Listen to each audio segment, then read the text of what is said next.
Hello, dear viewers. Namaskar. Welcome to Moksha Media.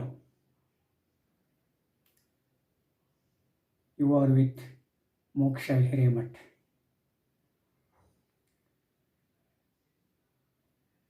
Kannada literature has its own antiquity.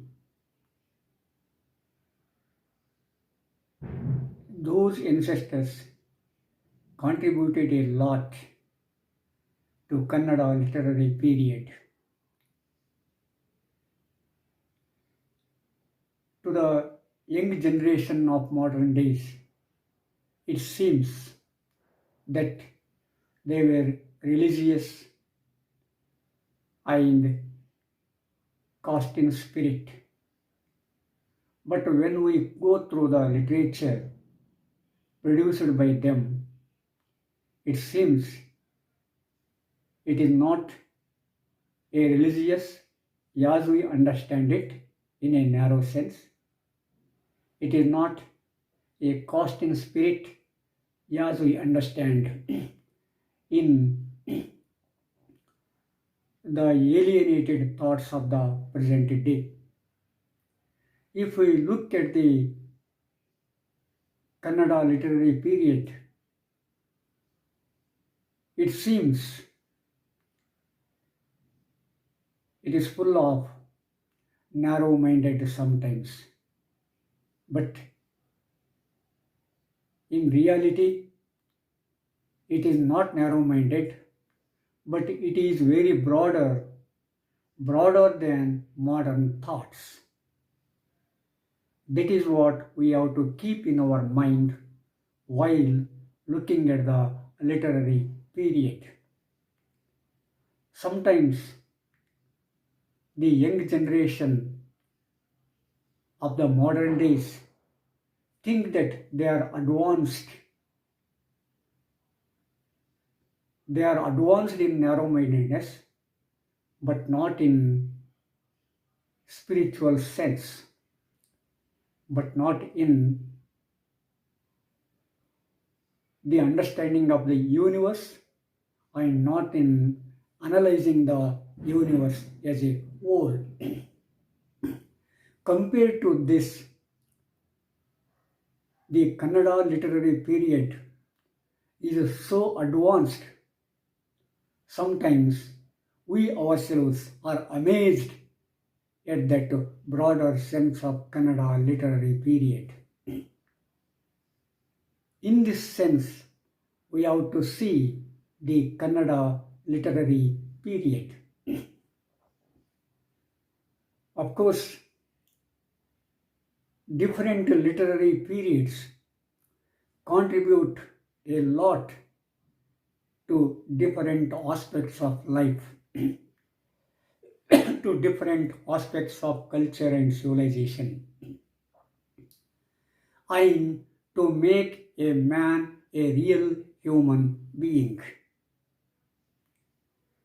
In spite of onslaught by alienated culture, the Kannada literary period showed its own existence, and that tradition has been continued even today.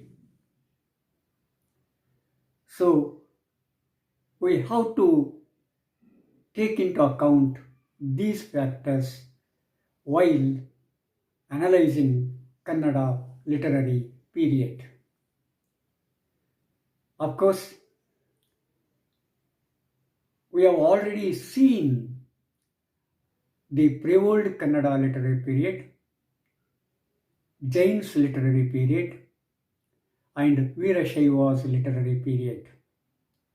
Now we have to look at Vaidic literary period. Of course, Vaidic Kannada literary period has its own contribution. The seeds of Vaidic literary period are shown in the 15th century itself. We have seen in the works of Nisgunarya and Kumaravyasa, that is Gadagina Narayanappa. Of course, from that time onwards, it is continued in the 16th century also. Especially the Bhakti movement, the devotional movement of the 16th century, that is 14th and 15th century, carried us to the 16th century.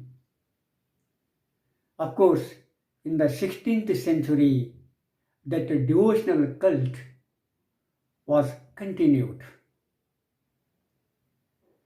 And in that devotional cult, we have seen the different philosophical aspects which were very popular in those days.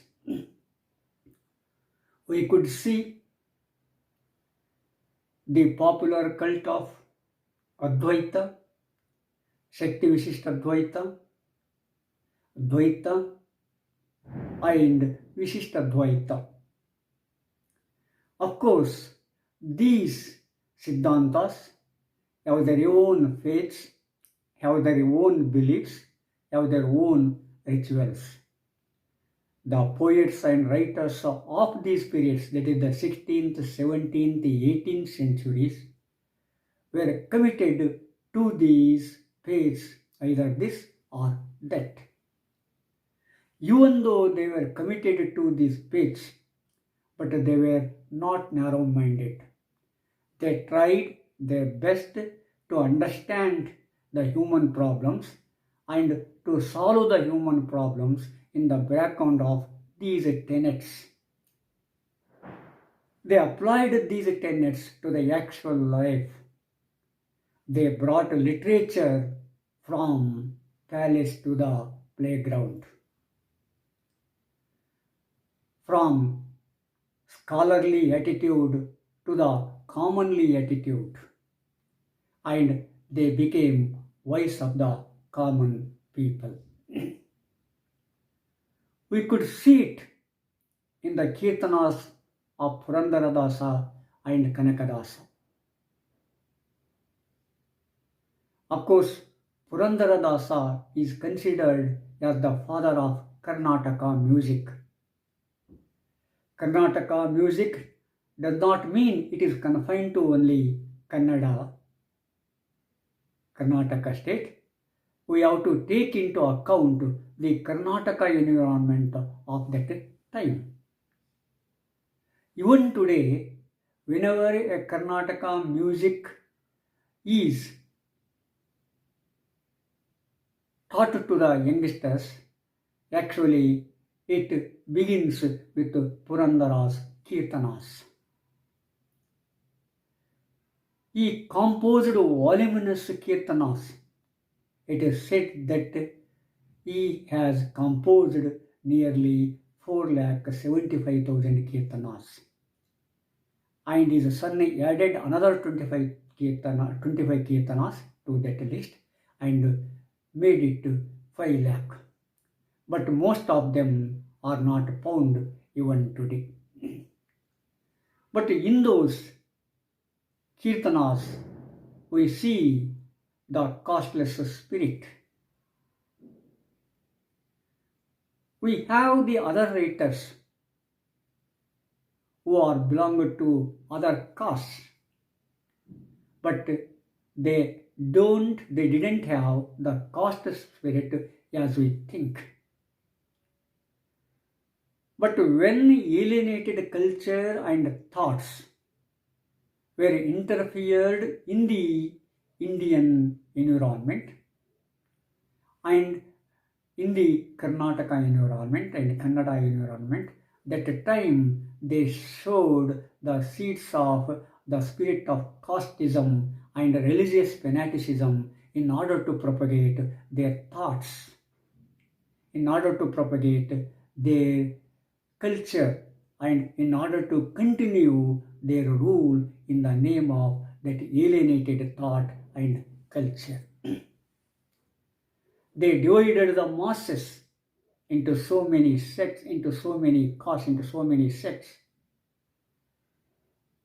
The caste is nothing, but it is a professional harmony.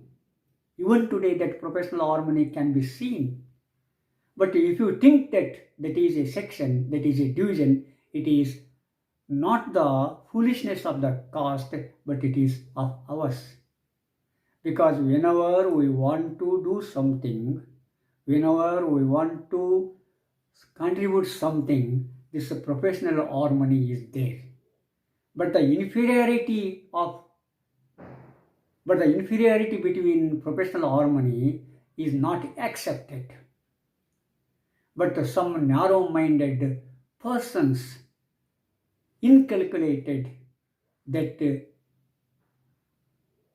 inferiority and superiority concept among the people following the professional harmony. But of course, in the writings and compositions of those kirtanas and songs, we don't have that narrow spirit of inferiority and superiority in the professional harmony. We have to take into account that professional harmony. The writers and poets of 16th, 17th, 18th century used that professional harmony. Of course, Kumaravyasa incompleted that Karnata Bharata, and Timmanna Kavi of Krishnadevaraya period completed it. So, we have these persons who carried the Vaidic spirit. Not only that, there were women writers such as Sri Rangamma and Sanchi Vannamma and Hedavanakatte Giriyamma. And of course, we have Jaiminis, we have Lakshmishi's Jaimini Bharata, Shadakshara Deva's Rajashekara Vilasa, and etc. etc. Of course, these writers and composers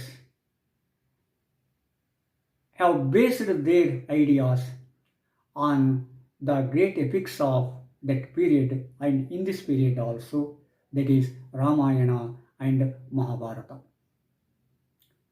Especially Vaishnava writers and composers took their theme from Ramayana and Mahabharata, while Shaiva devotees took it from Shaiva Puranas, Agamas and Upanishads. In the Vedic period, the Puranas and history of the biography of some Rajas, some kings and queens became important. Of course, we have so many good writers, so many popular writers, who are remembered even today. We have the people's poet, that is Sarvagna. You cannot say Sarvagna has the spirit of a caste. You cannot say Sarvagna a religious in the narrow sense. Sarvagna was religious in a broader sense. His religion was entirely different from what we have understood. And his Tripadis are famous even today. To what extent his Tripadis are famous, Even common people composed Tripadis in the name of Sarvagna. And they floated that in the name of Sarvagna. because they thought that the philosophy, the spirit of Sarvagna is important more than their names. That is why so many Tripadis were composed in addition to Sarvagna's Tripadis. So, these Tripadis, these Vachanas, that is the devotees of Shiva and the writers devoted to Shiva, composed so many Puranas, so many biographies of Sharanas. That is why the Vaidic literature has its own characters. We can categorize these, we can list these characters into, we can list these characters like this. Vaidic literary period took its ideas from Ramayana and Mahabharata and Bhagavata. They elaborated on those Ramayana and Mahabharata, and they, that is Vaishnava devotees, took it from Ramayana, Mahabharata and Bhagavata, while Shaiva devotees took it from Shaiva Purana, Agama, Upanishad and etc. etc.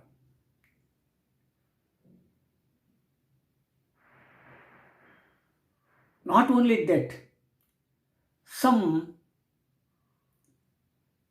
writers composed poems on the life of this king or that king and queen. Especially we can see it in the period of Mysore Arasas. Especially Tirumalarya and Chikkupodyaya did it. And Mysore king, that Chikkadevaraya himself was a literature. He wrote so many works. And his son-in-law, Lingaraj, also wrote so many Yakshaganas. So, the form of drama, that is the popular drama, people's drama, is also developed in this Vedic literary period. Vedic literary period has two categories of writers and composers. One is scholarly writers and composers, like Shadaksharadeva, Gubbi Mallanarya, Chikkupadhyaya, and Timmanna Kavi, etc., etc. And other, the composers who are very near and dear to the hearts of the common people, not only to the common people, from top to bottom, like Purandaradasa and Kanakadasa. And Dasara Padagalu, that is the Dasara songs, become very popular in this period. Especially Vaishnavas and Sri Vaishnavas used these Dasara Padagalu at their level best. While Shaiva devotees use Vachanas and Puranas and biographies of great Sharanas, etc., etc. So, here we can clearly see these two categories, that is Shaivas and Vaishnavas. And among Shaivas we can see that is the Advaita and Shakti Vishishta Advaita. And among the Vaishnavas we can see Dvaita and Vishishta Dvaita. Especially the philosophy of Shankara, the philosophy of Renuka, the philosophy of Madhva, and the philosophy of Ramanujacharya have been used at their best in these periods. Especially at the time of Vijayanagara Empire, at the time of Mysore kings, we can see this development. Mysore kings prompted to bring into Kannada what is there in Sanskrit. That is why again some Sanskrit works have been used. We have dramatists like Basavappa Shastri, Basava Shastri, etc., etc. So, the Vaidic period has contributed a lot to the development of Kirtanas, Puranas, Charitras, and Yakshaganas, Bailatas, and Tripadis, that is the Vachanas, in their own way. So, epics, Vachanas, poems, biographies have become the hallmark of this Vedic Kannada literary period. The Vedic Kannada literary period is mostly based on Vedagamas, Upanishads, Ramayana, Mahabharata, and Bhagavata. So, basing their ideas on these tenets, the writers and poets of Vedic Kannada literary period have tried their best to bring harmony among the different sections of the people, among the different societies. So, they tried their best to show the world that they might be religious in the strict sense, but not in the Hippocratic sense, and they were also scientific in their ideas and applying it to the life of the people, but not fanatic like the thoughts of, like the alienated thoughts. That is what we can see very broadly in the Vedic period, in the Vedic Kannada literary period. Of course, there are so many writers. I cannot name all of them due to the certain constraints of time. But if we go through that period, we come to know the voluminous production of those writers and poets. So, this Vedic Kannada literary period has contributed a lot to Kannada language and literature.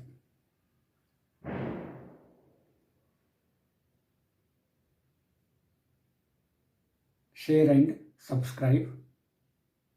See you in the next episode.